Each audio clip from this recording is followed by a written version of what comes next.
guys, it's Marielle. Welcome back to my channel, Friday Night Lights Review, where we do reviews and reactions to TV shows, movies, and other digital content. So you already know what I'm going to ask you guys right out the gate. So go ahead and click like, comment, and subscribe to the channel. Become a part of the Friday Night Lights family. I do thank you for everybody who has been subscribing to my channel, sharing the video. You guys have no idea how much I appreciate it. For all my new subbies, hey, we have fun here. And for all of my recurring subscribers, I just thank you so much. And if you just happen to click on this video, since you're already here, you might as well go ahead and hit that subscribe button. And as always, you can always follow me on my other social media accounts, Twitter, Instagram, and Facebook. Those links will be in the description bar below. And as always, guys, please share the video and definitely drop some comments. Tell me what you want to be seeing, what you want me to review or react to, whether it's TV shows, movies, or other digital content. Please go ahead and leave those in the description bar below. So without further ado, today we're going to be reviewing and reacting to Amazon's original miniseries called The Underground Railroad. So as always, we'll talk about the pros and cons, where it falls into the 5-star category, and just a general reaction as we go along in this video. So let's just get started.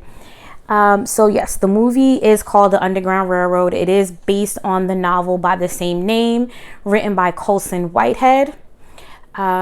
So the plot of the miniseries, it's after escaping Georgia plantation, the character Cora boards a train, embarking on a harrowing freedom trip as she seeks true freedom while being hunted by a notorious slave catcher. So I think we're just going to do the reaction first, because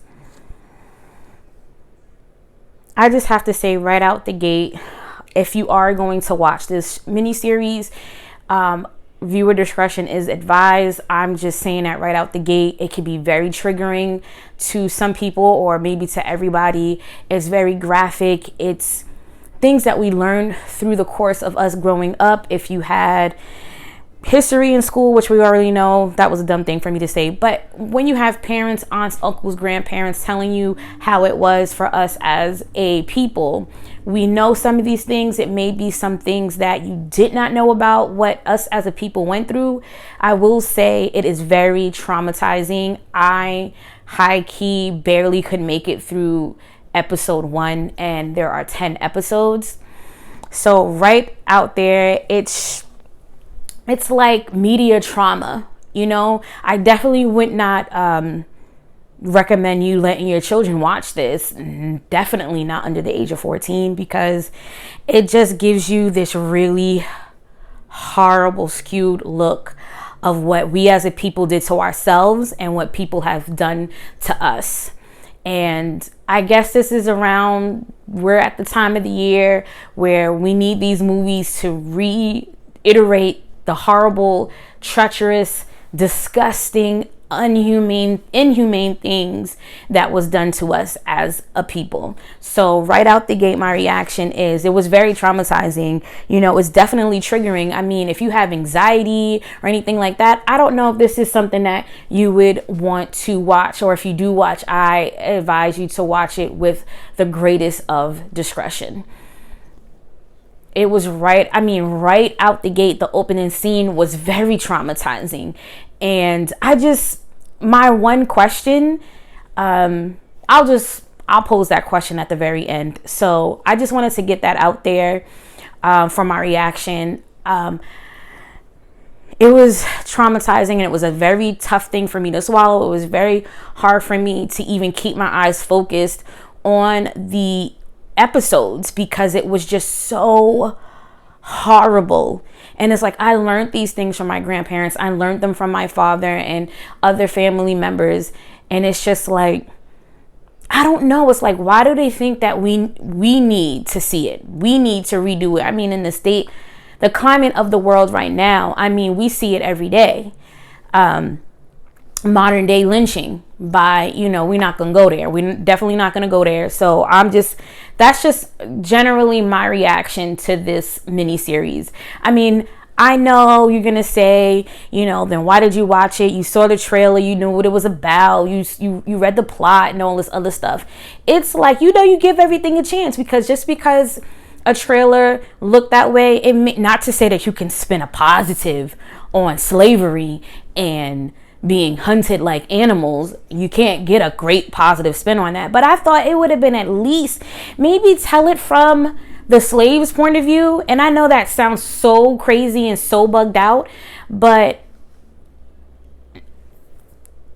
it would be nice to see a movie based on slavery and everything like that. We've had the Django Unchained, we had 12 Years a Slave, we had Glory, we had Roots. We have so many different things that have been put out, and none of them have been stories from their standpoint. Yes, it's always going to be traumatic, but at least we don't have to see the degradation of what was done to us. That's what I'm just saying. Like, give it more thought. Like the author, I'm not saying anything wrong about the author. You write things so people can learn, read it in the book. But I don't think everything, and I could be talking too fast, and I am sorry, I don't believe everything should be turned into a series, turned into a movies to further trauma. That's what I'm going to say. That's all I'm going to say about that. That's generally the reactions. So let's just start. Like I said, the opening scene was super dramatic. It was heart-wrenching. We see a woman giving birth and you hear a baby crying, and then it jumps to, I don't know if it was after birth that she was burying or what, but she buried it. So we have a couple of characters throughout this miniseries. We have Cora, who the story pretty much is surrounded by. Then we have Caesar, who is also a slave. Everybody in here is a slave except the masters. So you have Pierre, we have Cora, we have Mabel, who is the mother of Cora. We also have what is his name? I can't remember. Please don't come for me. He was a slave catcher. He was played by Joel Edgerton, who you would know from The Shack, which was a great movie. But anyway, and we also have just random characters in here. They even show you Winston Churchill, but it wasn't really touched upon, but he was at one of these breakfasts. Then you have Benjamin Walker, who plays Terrence Randall, who is the master, who owns a whole plantation of slaves. And then you have, this is where I'm saying it's triggering and it's very traumatizing, because we're seeing how other black people were treating other black people, calling them the N-word, and I won't say it on this channel. You won't hear me say it. I'm sorry, I cannot. Calling them the N-word while he's getting called the N-word. They're whipping other black people, babies. I'm just saying, those scenes were just straight disgusting. What we as a people went through, how we were treated like we were cattle. Like, there was even a part where the main reason for women and men, to breed like cattle, like, you better birth these kids so they can grow up and be strong, so I can put them back on the field. And it's like, I don't know. So it was a lot. It was a lot. The character who was introduced in the very beginning, his name is Caesar, who was played by Aaron Pierre. I don't really know what other movies he has done. I will say that his character, for the time that he was in these episodes, were done very well. Like, everyone acted very well, and I can't even imagine how traumatizing it is for black people to reiterate these stories. I give a lot of kudos to any actor, women, men, children, all alike, who put their hand in these things, these projects.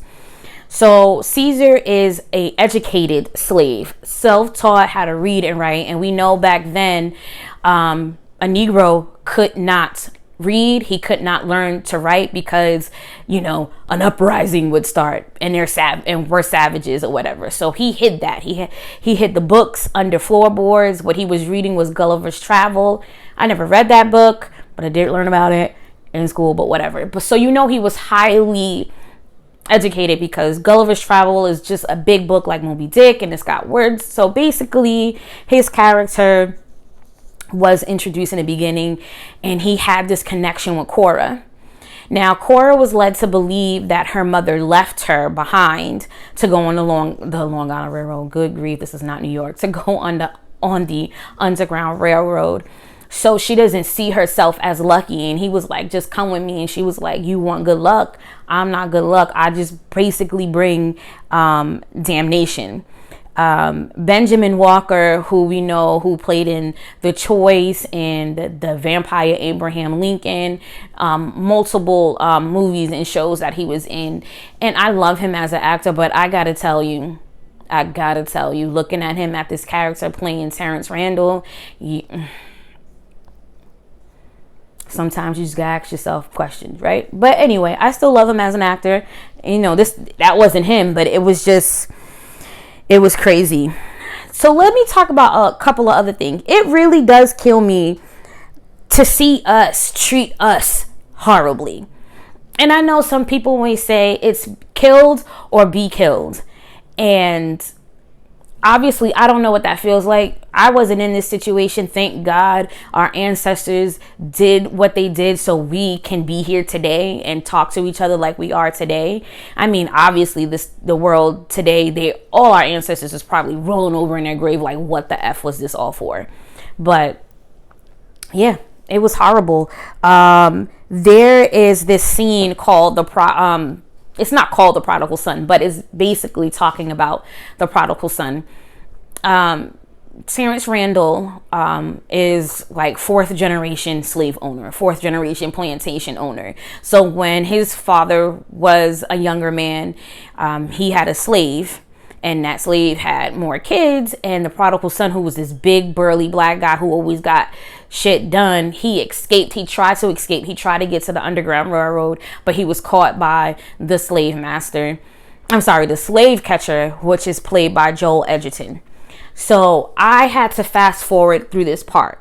You know, they were whipping him so bad. The part of the scene that before I closed my eyes and fast forwarded, you saw his flesh hanging off of his body. It's like you could almost see inside of him. And I could not finish watching it. I hit my 10 seconds so it could go 10 seconds just to be traumatized anyway, where they burnt him alive. Disgusting. I could not watch it. That's definitely a scene that I will tell you right out the gate. It's horrible. It's traumatizing. To be honest, it was really hard to get through each episode because each episode had this fucking trauma triggered, anxiety written episodes. Yes, we saw different things happen with Cora and happen with Caesar and going into the Underground Railroad. We see these little things, but it wasn't enough of that. It was more trauma than it was storyline for these slaves. Period. So within that, we get to so within that, we fast forward because Cora follows Caesar to go to the Underground Railroad, right? Then they have this lady named Levy who you kind of think, okay, there's something a little off with her. So she follows them and they get captured and they fight their way out. But they get Levy and Cora and Caesar escape. Now, with each episode, they were written as chapters, so chapter 1 through 10, and they each had a name. So the chapters from 1 to 10 was Georgia, South Carolina, North Carolina, The Great Spirit, Exodus, Proverbs, Fanny Bags, Indiana Autumn, Indiana Winter, and then Mabel, which was the last episode of the show or the miniseries. So that first episode of Georgia that's where everything takes place. Georgia, where they still have slaves, talking about Abraham Lincoln, all this other stuff, and we don't deal with him. This is we hang our we hang our N-words here. We beat them. They're savages. Basically saying as soon as they come out of the womb, they're habitual criminals. Okay, so so here we go to chapter 2, which is South Carolina. This is where we see they escape the plantation, they land in South Carolina. Things look like it looks like this show was gonna at least show us behind the mind's eye of Caesar and Cora. So they give that to us just a little bit. Caesar's working in a factory. Cora's working at a human freaking museum, a human kind of zoo, which just completely just blew my mind. It literally gives us little excerpts of the mind's eye of these characters, and then it goes straight to the trauma shit. So Cora works at this human museum where we see white people walk through this museum with live action. I don't know if you guys have ever been to the Maryland Black Wax Museum. It's pretty much like that, but it was done live. So Cora's back to where she was in the beginning. She's picking cotton and he's telling these stories about how we're savages and how this is what they did and that's what they did. So basically they're playing these roles in this museum, which was sickening, by the way, because by the end of their shift of being humiliated, they're like, keep it up, girls. We want to give that more authentic reactions to what it was like, because people swear they know what it's like, but they don't know what it's like. But you know what it's like. Okay? So this is where it kind of took me straight out. Where the guy who says, for us, by us. FUBU. You heard me right. FUBU. So y'all trying to tell me, and now I'm not saying, because Colson Whitehead wrote it, you trying to tell me the person that came up with FUBU was a disgusting person, human being who had black women and young and men replay their traumas and their horrors for a show? He the one who came up with FUBU? Okay. So, and then the thing is, it just keeps repeating the misconceptions of who we are as a people, as a race, as humans. Misconception is done. Now, Cora, the lady who plays Cora, her name is, I'm sorry if I'm saying her name wrong. It's Thusu Mumbedu. I really hope I'm saying her name correctly. She was beautiful. This is a side note. Every character in this show was beautiful, beautiful black men and women and children. Just gorgeous. The babies they had in here, just gorgeous. If that, that's my positive highlight. So then we get to where they're being in South Carolina. They're thinking it's the area is called Griffin, sorry. And they thinking this is a place where we can stay. Caesar and Cora, they plan to settle down and get married and have babies.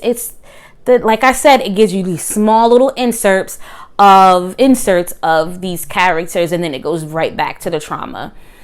So they come to find out, sorry, something is in my eye. They come to find out that it's not all what it's cracked up to be. So they get to these doctors, these assigned doctors that they can go to. So Caesar goes first, and the guy finds out that he is very intelligent, very educated, and says, hey, I don't want you to work in the factory. I want you to work up here with me. We had important research going on. So this guy thinks he's involved with cutting edge medicine, different things that they can discover, and he'll be a part of it. So he tells Cora, okay, yeah, let's just stay. So Cora goes to the doctors and the gynecologist, and no one has fun at these things. I don't care. But anyway, he automatically says, you have to tell me about your traumas. For what? But anyway, she tells him that she pretty much was gang raped. So we fast forward. He says, we're going to tie your tubes so you can't have no babies. You can't have no black babies. Because babies being born after their mothers have experienced traumas are born imbeciles or too much to handle or habitual criminals. right out the womb. We're habitual criminals, whatever. And then Caesar finds out that there's a vitamin that is given out. And this place is doing experiments on these black people that are there. And some of them are dying and some of them are living. And the guy who he's working for is basically saying, it's collateral damage. This is a fascinating thing. We're learning about the Negro body, how strong they are, how resilient they are, how their skin is resilient, how their pain level is resilient. Which, fast forward to modern day time, while we know that especially black women, when we say it hurts and our pain level is this, they don't believe us because they're still holding on to these dumb slave days information that we're these strong residual bodies. So they want us to get out of there. But the slave catcher catches up and Cora ends up having to leave and Caesar is left behind. Now, mind you, this slave catcher has like this human compass, and it's a little black boy named Homer who he dresses up in the finest things, and they bred this little boy to rat out on his own people that can be his mothers, his fathers, brothers, sisters, and it was quite disgusting. By the third episode, the third chapter, which is called North Carolina, Cora is now escaped with, they look like Mormons or something like that. And they go through this path where it's called the Freedom Trail, but it's just dead, mangled black bodies hanging from the tree. And that's all I have to say about that. But when they get there, the man who took Cora, it was like, y'all are damned. Lepers, lames, the N-words, they're all damned, like God don't love them. Now, mind you, I don't know if y'all got these Bible thumpers out here.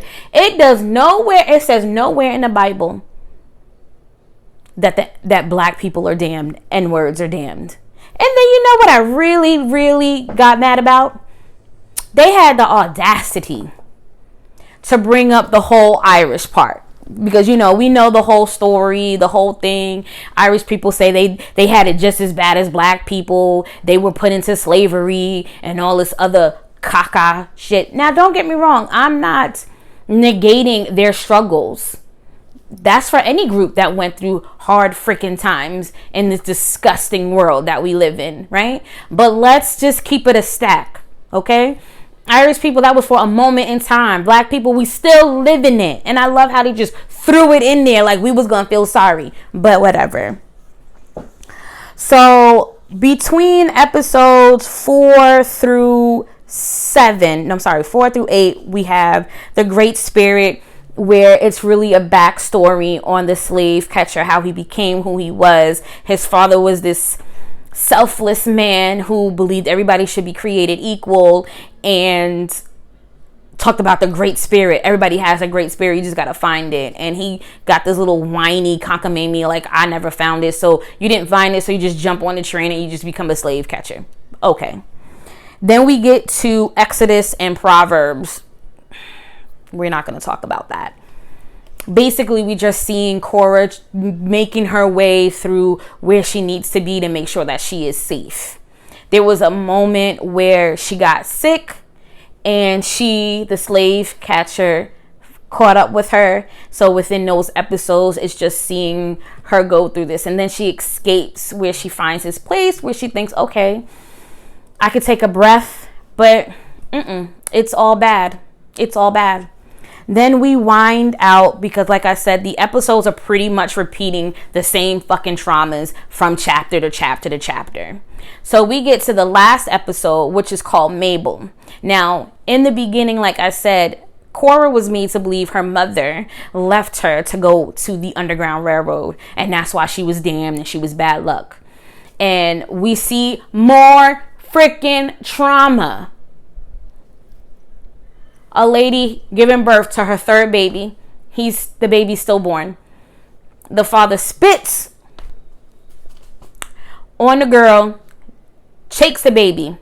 They finally catch up with him. They give the baby a respectable burial. But then here we go. Moses is his name. He didn't want to have anything to do with Polly, which is a lady that gave birth. Here comes another slave owner. Says, look, we had a slave, an N-word. His wife gave birth to twin boys, super huge, super chunky. They're going to do real good when they get older. Polly still has milk flowing through her breast, so she's going to nurse them. And we want you, Mabel, to teach her. So she's basically like, let me just show you how to make pap. That's what it was called, basically generic breast milk. And it's just as good as breast milk and grows the babies really, really strong. He was like, they don't care. They want it straight from the mother's body. Again, how when black women's bodies was used as tools and nurturing, but we couldn't be nurtured.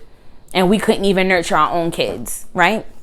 So basically, Polly was not right. She was probably suffering from postpartum depression, post-traumatic stress, because shoot, back then, as soon as you come out of the womb, you got post-traumatic stress disorder. So she nurses the babies. Moses is all happy. They take them home. Again, nobody is protecting Polly, which Mabel was trying to do. What does Polly do? Post-traumatic stress. She ends up killing herself and killing those beautiful twin babies. And Moses sitting there hurt. Fuck, you're hurt. You know? And then so what we see happen, Mabel just breaks down. She just can't take it anymore. And she just, out of her mind, she starts to run. So you're like, oh, okay. She really did leave her daughter. But she didn't. She turned around and she was going to go back and get her baby. She got bit by a rattlesnake, it sounded like. Come to find out, she never left her baby. She died in the swamp from a snake bite. And they lied to this little girl.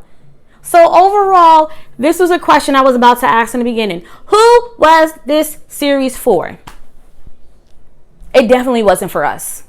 It couldn't be for us. I want to know who it was for.